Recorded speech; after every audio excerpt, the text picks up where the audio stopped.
Welcome to our channel Sister Story. তোমরা সবাই কেমন আছো? আমরা তো ভালোই আছি। তো আজ আমরা রওনা দিচ্ছি বারোদি লোকনাথ ব্রহ্মচারীর আশ্রমের উদ্দেশ্যে। আমরা সকাল সকাল বের হয়ে গিয়েছি। ঢাকা থেকে বারোদি যাওয়ার পথে আমরা হানি ফ্লাইওভার ব্যবহার করি। ঢাকা থেকে বারোদির জার্নিটা কিন্তু দারুণ ছিল। এই ফ্লাইওভার ধরে ঢাকা পার হয়ে সোজা গিয়ে পড়লাম ঢাকা চট্টগ্রাম হাইওয়েতে। বারোদি যাওয়ার সময় আমরা সবাই অনেক এক্সাইটেড থাকি। আমরা প্রতি বছরই বারোদি গিয়ে থাকি, তবে এইবার আমার এসএসসি এক্সাম থাকার কারণে আমরা একটু লেট করে যাচ্ছি।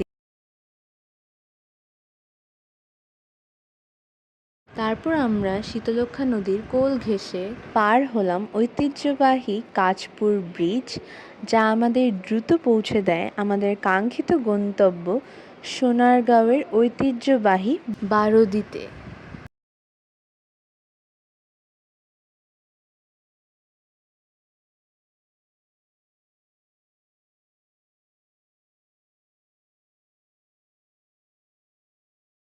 যাত্রাপথে আমরা একটি ফিলিং স্টেশনে থেমে গাড়িতে গ্যাস নিয়ে নিই, এরপর আবার রওনা দিয়ে দিই গন্তব্যের দিকে। তো চলতি পথে অনেক সুন্দর সুন্দর দৃশ্য চোখে আটকে গিয়েছিল, যেমন এই গেটটা, এই স্টিল কারখানার গেট। তারপর যাওয়ার সময় আরও দেখেছিলাম একটা বাড়ির সামনে ছোট একটা বোট ডুবেছিল।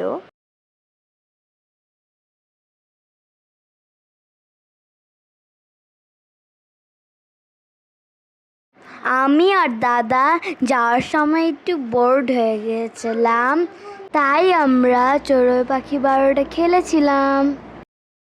চড়ুই পাখি 12টা, ডিম পেড়েছে 13টা, একটা ডিম নষ্ট, চড়ুই পাখির মনে খুব কষ্ট। চড়ুই পাখি 12টা, ডিম পেড়েছে 13টা, একটা ডিম নষ্ট, চড়ুই পাখির মনে খুব কষ্ট।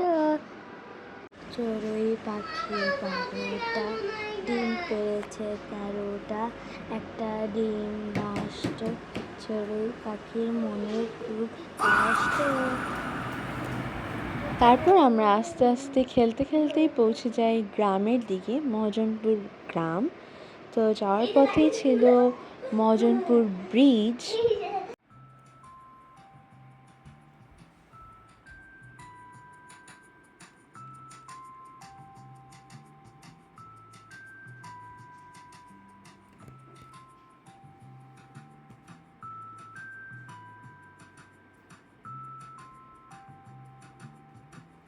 এখন যেহেতু ফিফা ওয়ার্ল্ড কাপ চলছে, যাওয়ার পথে অনেক আর্জেন্টিনা ব্রাজিল ফ্ল্যাগস ছিল।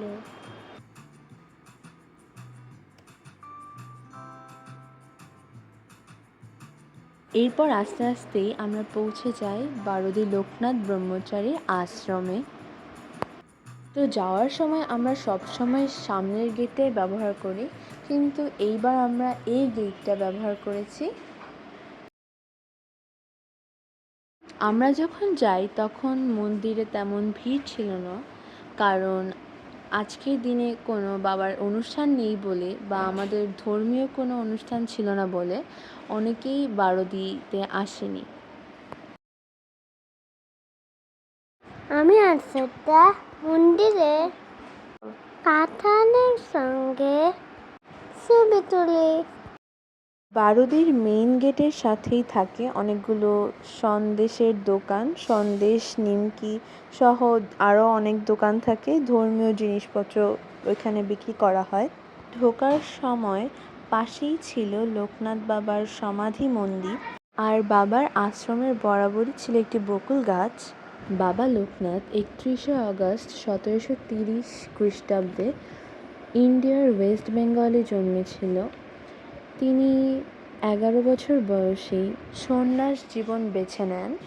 বাবা লোকনাথ 1 জুন 1863 খ্রিস্টাব্দে বাংলাদেশের এই স্থান সোনারগাঁওয়ে আসেন। ভেতরে সেদিন অতটা ভিড় ছিল না। মন্দিরের উপরেই ছিল একটা ছোট চালাঘর। চালাঘরটার উপরে ছিল অনেক কবুতর। বাবা লোকনাথের আশ্রমে অনেক কবুতর দেখা যায়।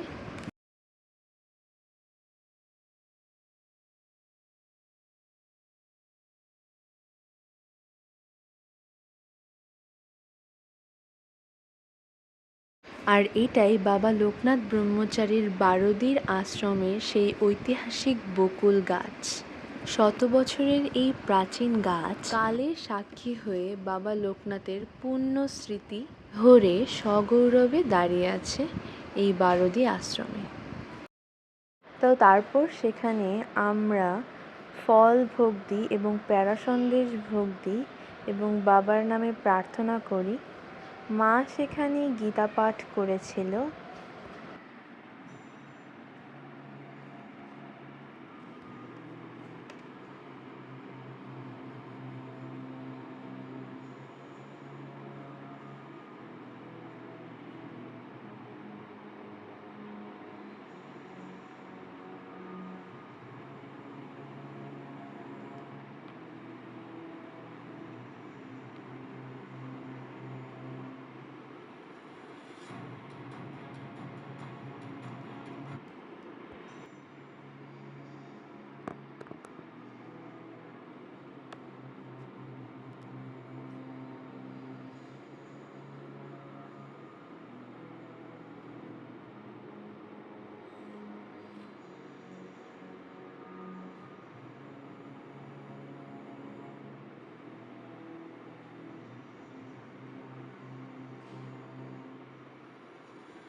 সবশেষে আমার বাবা সেখানে থাকা কিছু ভক্তদের কাছে সেই ফল প্রসাদ বিতরণ করে দেয়।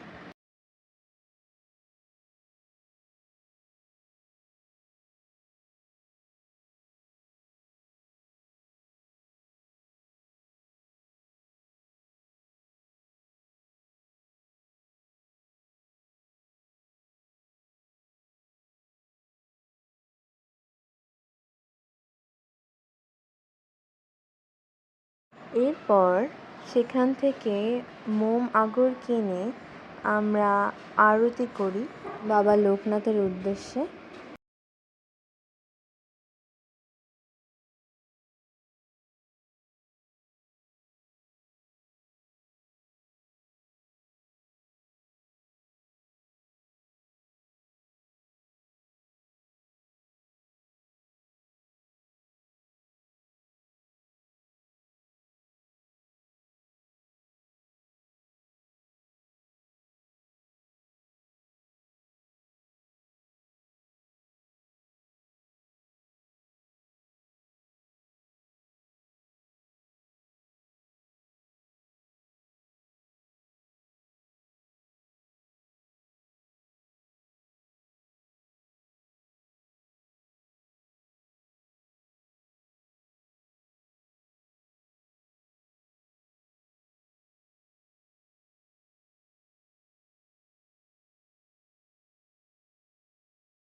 আরতির শেষে আমরা বাবা লোকনাথ ব্রহ্মচারীর সমাধি মন্দির দর্শন করলাম এবং প্রণাম জানালাম। তো এটাই ছিল আমাদের আজকের ভ্লগ।